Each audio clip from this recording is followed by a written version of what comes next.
Hi everybody, I hope you're doing well. First, I realized as I received all of your emails on my phone last night that I scheduled a major project due date for Super Bowl Sunday, which is the worst. I'm the worst. I'm sorry. I mean, technically the project is due on Monday or today, and you had most of the project already completed with previous assignments, and you had no additional assignments this past week so you could work on it, but still, I'm the worst. Anywho, I've looked through some of your portfolios already, and they look really impressive. It may take me a bit of time to read each of them thoroughly and provide comprehensive feedback, but just from a glance, they look great overall. And as we transition from this first unit and project to the second one, I will walk you through and then expect you to create a more traditional and expected genre of college writing, a rhetorical analysis paper. The assignment sheet for which you can locate in the Week 5 folder on Blackboard. For this project, I want you to select a rhetorical artifact or text, cite research to contextualize it, employ rhetorical tools to analyze it, and arrive at some overarching point or points concerning writing, communication, and/or rhetoric in the world around you. Then, as you will read, the assignment sheet explains a little more about what rhetorical analysis means, with an example organization, and lays out a list of smaller due dates during this unit related to the steps of the paper.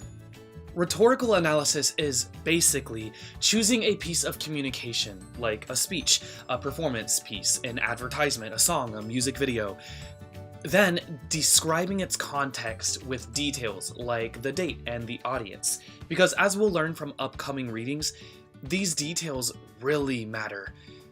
And then listing the strategic choices that were made to persuade the audience. Choices like appealing to emotions and using logical arguments.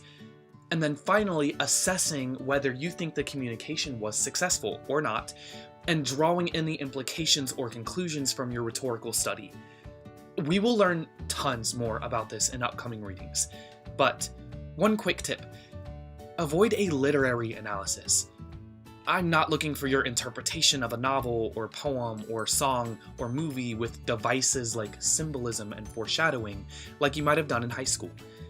Instead, I'm looking for you to not only interpret what you think the communication means, but also to look at how the communicator made specific strategic choices to persuade the audience, and to assess whether or not you think they were successful. I've had a lot of students not do well on this assignment, either because they picked an artifact that wasn't a text of rhetoric, like a person or a historical event, or because they did a literary analysis instead of a rhetorical analysis. There will be a proposal stage and several others where I'll give you feedback. So you should definitely be able to succeed with this project. I won't let you get too far in the wrong direction. But it's important knowing this going into it. If you have any questions about whether your idea will be a successful one for the project, please don't hesitate to ask me.